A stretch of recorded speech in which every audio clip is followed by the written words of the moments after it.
All right, kind of talking about today's practice. I thought it was a very competitive practice. Went back and forth. We talked about on Tuesday. I thought it was really lopsided. I thought the defense just completely got after the offense. And today I thought it went back and forth, which I wanted to see them respond. We put them in some pretty fun scenarios. We did some live situations for the first time, like in a midweek setting. So got competitive at time, but we still got a lot of quality work in. We did blitz periods, we did some substitution and open field and new install, and then we put it down and did an overtime period live on the plus 25 and went back and forth. The game we call 21, which is a pretty fun game and competitive. So, but overall, I like where this team's going. I was disappointed a little bit with the offense's performance because normally both sides have been kind of giving it back and forth to each other, and finally. Today, it was pretty even across the board, and that's what I sit here and am in a good spot. But there's a lot of guys on our team and coaches that are kind of just in that gray area where they're upset a little bit and disappointed. Disappointed and kind of proud of how they performed today. But again, that's practice 10. We got 5 more to go. We'll strap it up again on Saturday. We'll be a live scrimmage. We'll get a lot of reps in, and it should be a pretty good time. But today you got the tight ends, so you're going to be talking with the tight ends today. You got Coach Felt. Coach Felt is been with us since 2019, man. I've had the pleasure to work with this guy. He was our graduate assistant here in 2019, and literally, I always claim myself as the greatest GA of all time, but Boone might probably be right up there in terms of who he is and what he does, because he's a coach's kid like myself. His dad is a legendary Texas high school coach, and Boone was actually the offensive line coach at UTPB, and is a very qualified person. And this was kind of the conversation. He turned down a lot of jobs because he knew that this opportunity was going to come.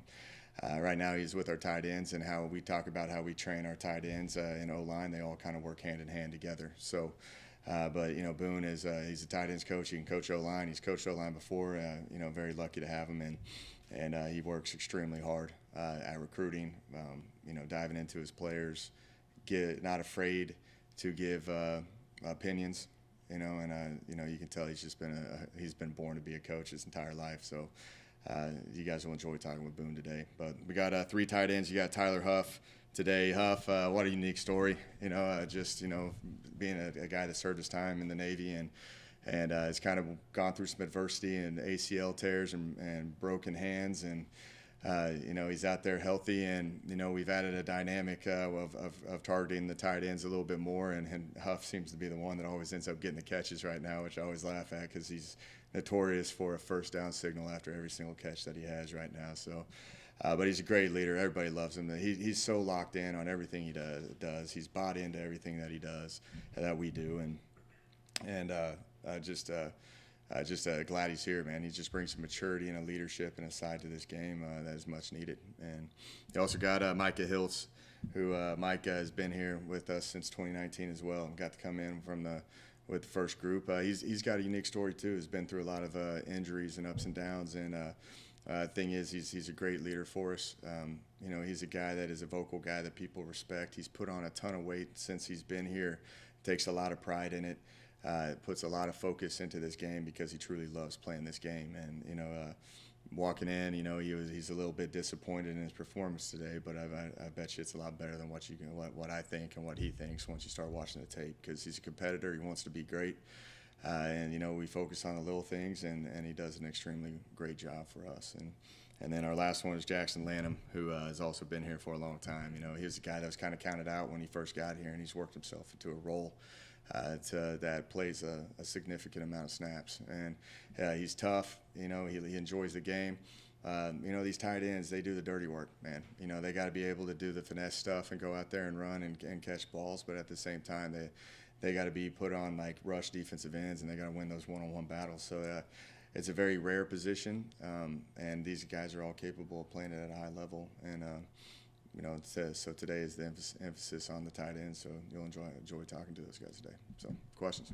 Coach, can you tell me a little bit more about Coach Boone and why you felt like he was going to be a good fit with the tight ends?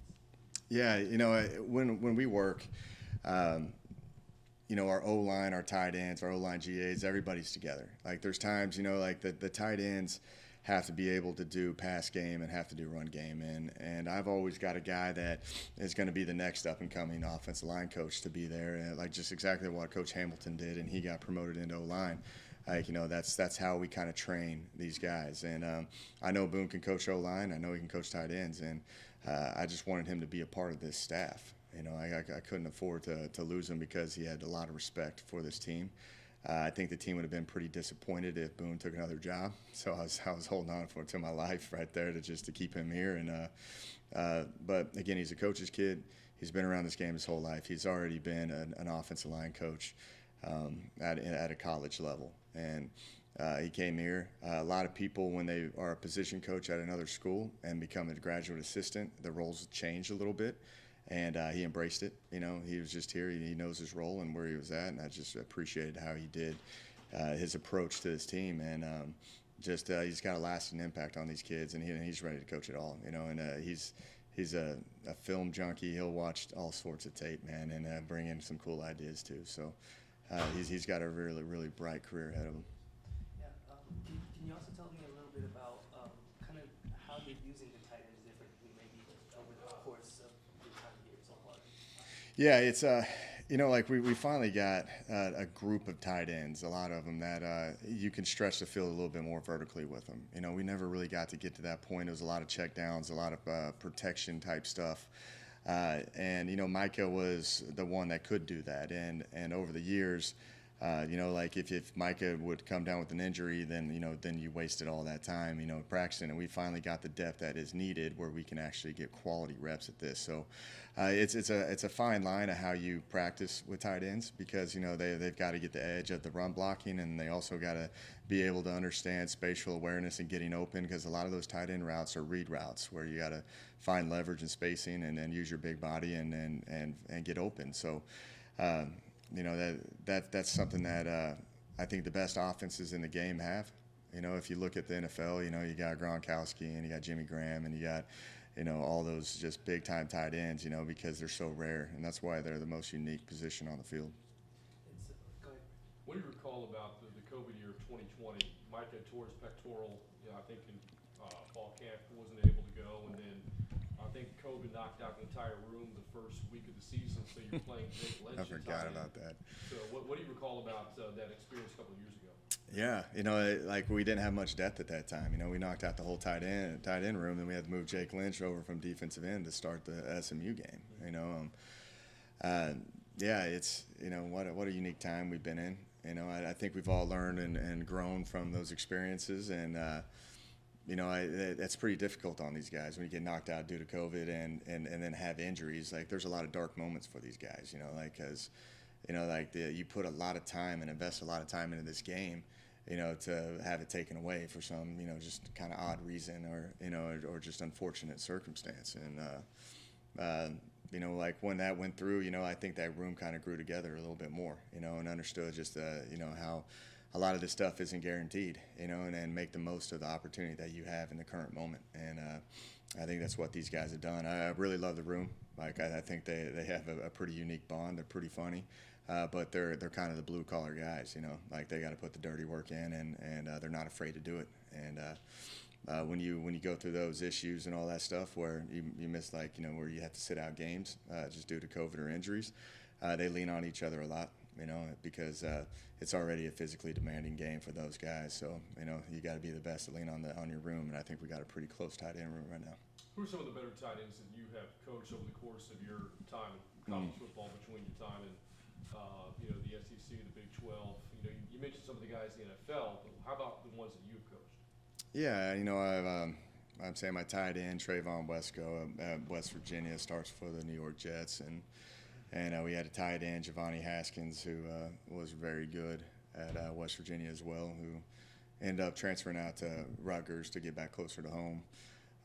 But you go back, had a couple tight ends at Texas A&M. Cam Clear, who ended up going to the Steelers for a while. I think he's still active. I think he's in the USFL right now. But I think it's such a unique role, because it's so hard to find a guy that can just be dominant at them both, And I've been like, when I was at Oklahoma State, you know, our tight ends weren't pass catchers, so they're just fullbacks, you know, and so you're kind of you don't want to put that kid in a position where he can't, like, if he can't run a route, then why are we going to waste our time having him run a route? So that was more of the protection and the pop passes and get them in the flats type stuff, and that's what we have to have talks of. Right now we're repping it all, and I think our guys can run any route and they can do anything in protection right now, where we have finally got to that depth, you know. And I do think just the skill set of your tight end changes the philosophy of your offense. Because if you got a guy that can do it all, then yeah, you're going to utilize it, you know. And when I was at West Virginia and we were rolling, you know, we were a top 5 offense. We had a tight end that literally could do it all, you know. And he's sitting there playing at 270 pounds, you know, and can run a 4.8, and you know he's rolling, you know. So it's those are rare type of guys. So you got to utilize them in any way you can. Coach, how receptive have the players been to some of the coaching staff changes, and how big of an adjustment was that for you? No, they've been very receptive. I really like this group of new coaches. You know, I think they're good men. You know, more importantly, they're good teachers and they're good leaders. You know, and you know they're going to work hard at this game. They're going to recruit. They're going to coach. They're going to dive into their players. I think everybody's been very receptive. You know, from R.J. Fleming at running backs and Coach Buckner and you know Boone. Everybody's familiar with. And you go Clay Jennings as well, and Coach Hamilton. They're very familiar with. So. You know, there's a lot of moving parts to this game, but you know, you train like you create a culture where you know that this could happen. You know, but it's this program is so much bigger than one person. You know, and the next person in, you know, you teach them the way, you help, like you show them how we've done things in the past, what we stand for, who we are, and the direction that we're going to go. And I think everybody's been receptive with these new coaches, and I think it's just been fun for me. Because one, I get to dive back in again on some old things. Like it's always good for me to polish up on, you know, running back play again, you know, just to make sure that I'm all like, you know, where it's at and see if I can evolve it even more. And I think just, you know, where you get to these moments and points in time where, you know, it's a good thing to kind of start it all over and keep the same base of things, but, you know, let's see if you can make it evolve it and make it better. So I've been really enjoying these meetings as a staff that I've been having with these guys.